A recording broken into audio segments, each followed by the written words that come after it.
कल हमने डाक सेवा के विषय में अध्ययन किया। आज हम धंधा की सेवा में गोदाम सेवा के विषय में अध्ययन करेंगे। पहले तो हम ये देख लेते हैं गोदाम सेवा है क्या। गोदाम सेवा उसे कहते हैं जो उत्पादन करने के बाद माल का संग्रह किया जाता है। जहाँ संग्रह किया जाता है उसे गोदाम कहते हैं। उत्पादन के पश्चात माल का विक्रय तुरंत और उपभोग तुरंत नहीं होता, यानी जैसे उत्पादन हो गया, वस्तु बन गई, तुरंत ही उसको बेचने कोई नहीं जाता और उसको उपयोग में भी कोई लाता नहीं है। इसलिए उसका संग्रह करना पड़ता है। इसी कारण से उसका संग्रह करना पड़ता है। नाशवान वस्तुओं का सुरक्षित रखने के लिए गोदाम की आवश्यकता होती है।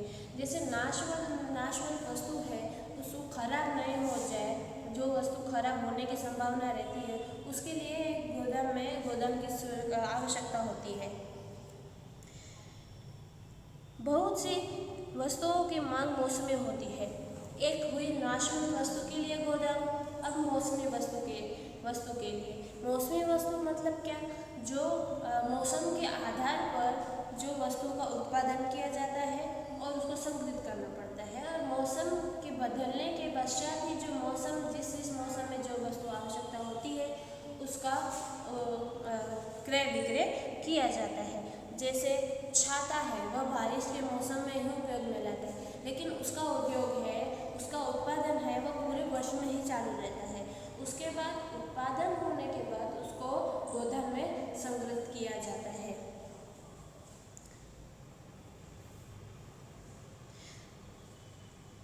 जब मांग हो तब ऐसी वस्तुओं को निकाला जाता है। जैसे बारिश आ गई, बारिश के मौसम के लिए छाते बनाए, रेनकोट बनाए।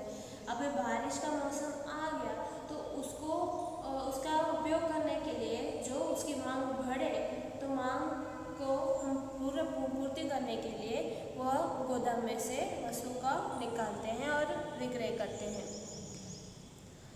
कई बार कच्चे माल का उत्पादन के लिए उपयोग किया जाए, ऐसे पूर्व उसका संग्रह करना आवश्यक होता है।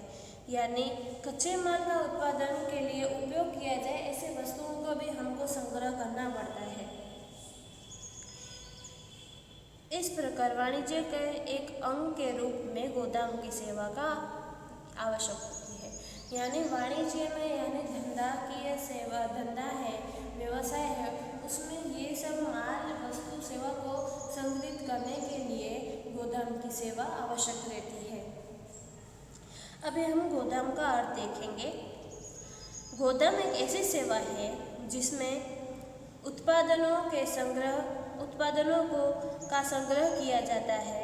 उत्पादन अपने मूल स्वरूप में अक्षत रहे, इस प्रकार से रखा जाता है। संग्रह दौरान उत्पादन के गुण बने रहें अथवा उनमें से कम परिवर्तन हो, यह मुख्य उद्देश्य रहता है। अभी गोदाम एक ऐसी सेवा है जिसमें माल का संग्रह किया जाता है। वह भी इस प्रकार किया जाता है कि उसमें कोई भी किसी भी प्रकार के परिवर्तन न हो और कम से कम परिवर्तन हो, और वह उसके जो वस्तु हमने उत्पादित की है उसके भी गुण बने रहे। इस प्रकार गोदाम की व्यवस्था की जाती है। गोदाम के कारण समय दृष्टिगुण का सर्जन होता है। गोदाम के द्वारा समय दृष्टिगुण का सर्जन होता है। अभी हम देख लेते हैं गोदाम के प्रकार। गोदाम के 3 प्रकार है। माल की दृष्टि से, कर भुगतान की दृष्टि से, उपभोग की दृष्टि से। 3 प्रकार हैं, उसमें भी अलग अलग प्रकार के दिए गए हैं। जैसे माल की दृष्टि में निजी गोदाम है और सार्वजनिक गोदाम है। पहले हम इन दोनों के विषय में पढ़ लेते हैं। निजी गोदाम, निजी मालिकी के गोदाम। व्यापार या उत्पादक अपने माल का संग्रह करने के लिए अपनी आवश्यकता के अनुसार निजी गोदाम होते हैं। ऐसे गोदामों को निजी गोदाम कहा जाता है। जैसे कि कोई व्यक्ति निजी व्यवसाय कर रहा है, निजी धंधा कर रहा है, तो वह अपने माल को सुरक्षित रखने के लिए जो गोदाम का उपयोग करता है उसे हम निजी गोदाम कहते हैं। अगला है सार्वजनिक गोदाम। जिन गोदामों का उपयोग अपने धंधे या हेतु के लिए नहीं किया जाता बल्कि आम जनता के द्वारा किया जाता है उसे सार्वजनिक गोदाम कहते हैं। जैसे एयरपोर्ट वाला गोदाम है, जिधर एयरपोर्ट के यहाँ से यदि कोई आता है तो उनके माल सामान को संग्रहित करने के लिए एक गोदाम होता है, तो वह एक प्रकार का सार्वजनिक गोदाम है। यानी जिस गोदाम में अपने धंधा और निजी हेतु के लिए जो गोदाम का उपयोग नहीं किया जाए उसे सार्वजनिक गोदाम कहते हैं। इन गोदामों में निजी मालिकी या संस्था होती है, यानी यह गोदाम भी निजी मालिकी और संस्था के द्वारा बनाई जाती है। धंधादार और या अन्य लोग इन गोदामों का सेवा का लाभ उठा सकते हैं। कोई भी धंधेदार आदमी होगा, व्यक्ति होगा, वह और आम जनता भी इन गोदामों का आनंद या सेवा उठा सकती है और इसके बदले में किराया और अन्य खर्च की भुगतान करना पड़ता है। यानी कोई भी व्यवसाय में या तो कोई भी गोदाम का जो हम उपयोग करते हैं सेवाओं का, तो उसके लिए हमें किराया या तो अन्य खर्च भरना पड़ता है। विशेष रूप से रेलवे स्टेशन, बंदरगाह, हाईवे अड्डा के आसपास सार्वजनिक गोदाम होते हैं। जैसे कि सार्वजनिक गोदाम हमको कहाँ देखने को मिलते हैं? रेलवे स्टेशन में हमने देखा ही है कि बहुत सारे सामान आते रहते हैं, तो वहाँ पर भी एक सार्वजनिक गोदाम मिलता है। और बंदरगाह में और हवाई अड्डे में भी सार्वजनिक गोदाम के समावेश होता है। आज सार्वजनिक गोदाम स्वतंत्र व्यवसाय बन गया है। सार्वजनिक गोदाम माल संग्रह, देखरेख, सुरक्षा का विश्वास देता है। जो सार्वजनिक गोदाम है वह माल का संग्रह करने का, उसकी देखरेख और सुरक्षा के लिए वह विश्वास पात्र है। सार्वजनिक गोदाम अपने हस्तगत माल का विवरणेशन रसीद देती है।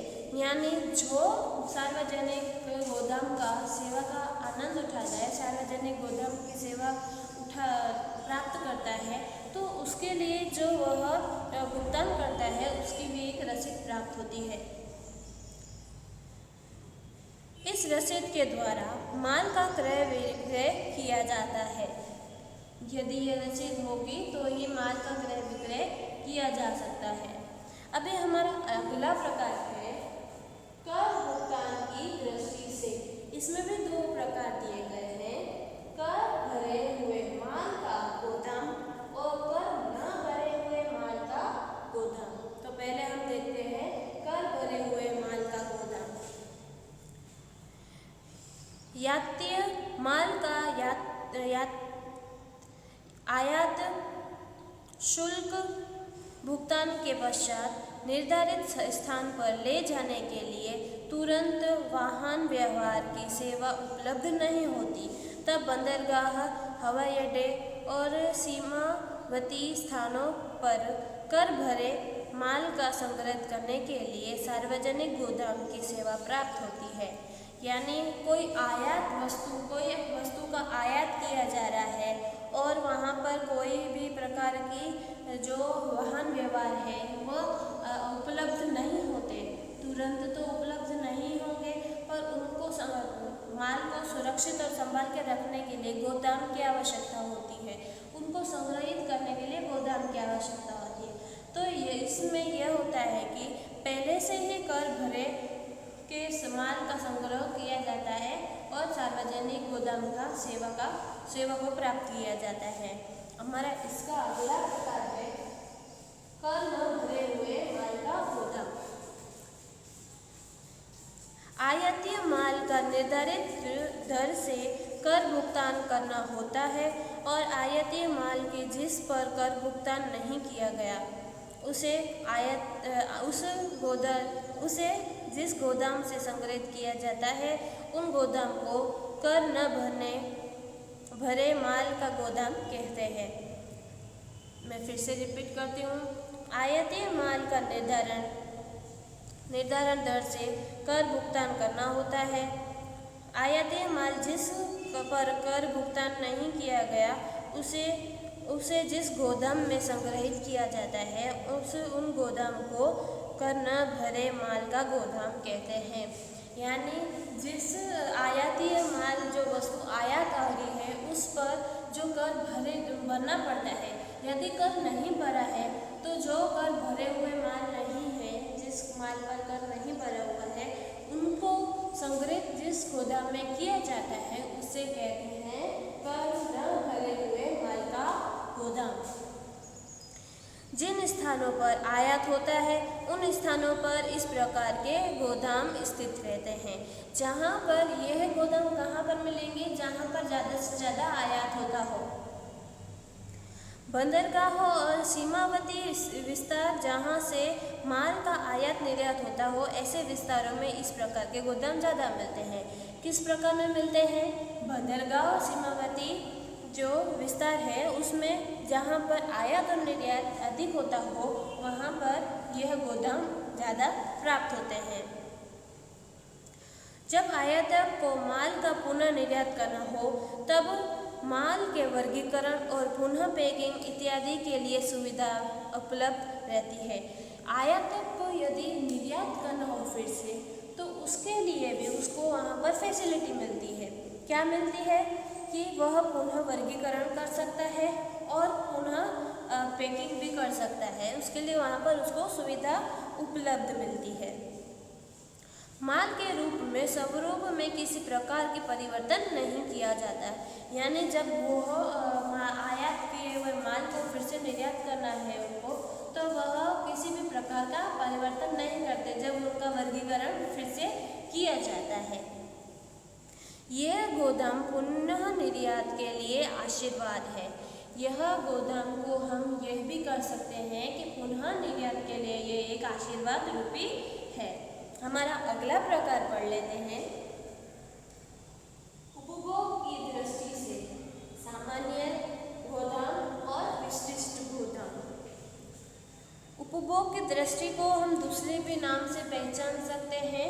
उपयोग की दृष्टि से, उपभोग मतलब उपयोग ही होता है। इसमें भी दो प्रकार है, सामान्य और विशिष्ट गोदाम। पहले हम सामान्य के विषय में अभ्यास कर लेते हैं। सामान्य जिस माल के संग्रहित, देखरेख, सुरक्षा के लिए विशेष अथवा अलग सेवा न देनी पड़े, ऐसे माल के संग्रहित के गोदाम को सामान्य गोदाम कहते हैं। यानी इसमें है संग्रहित करना, देखरेख करना और सुरक्षा के लिए जो विशिष्ट सेवा है, उसके अलावा की जो सेवाएं न देनी पड़े, ऐसे गोदाम को हम सामान्य गोदाम कहते हैं। इन गोदामों में लगभग सभी प्रकार के आकार के, कद के, वजन के, स्वरूप वाले माल का संग्रहित किया जाता है। यानी इस गोदाम में कोई माल और वस्तु का कद, वजन, आकार, प्रकार कुछ निश्चित नहीं होता है। यहाँ पर सब प्रकार के माल का संग्रहित किया जाता है। इस प्रकार के गोदाम को प्रमाण अधिक देखने को मिलता है। यानी जहाँ पर सभी प्रकार के माल चलते होंगे, संग्रहित किया जाता है, तो वहाँ पर उनका प्रमाण अधिक ही रहेगा। अभी हम देख लेते हैं विशिष्ट गोदाम।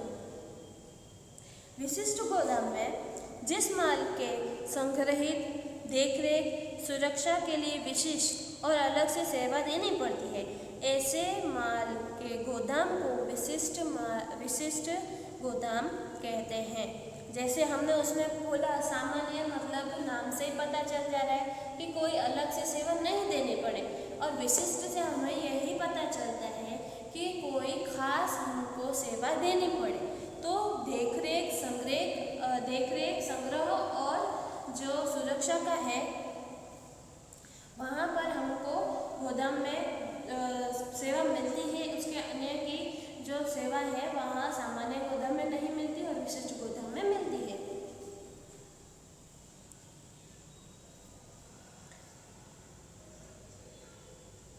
पटाखे, जहरीला रसायन, रसोई गैस, पेट्रोल जैसी चीज़ों वस्तुओं के लिए संग्रह, देखरेख और सुरक्षा के लिए विशिष्ट गोदाम अनिवार्य है।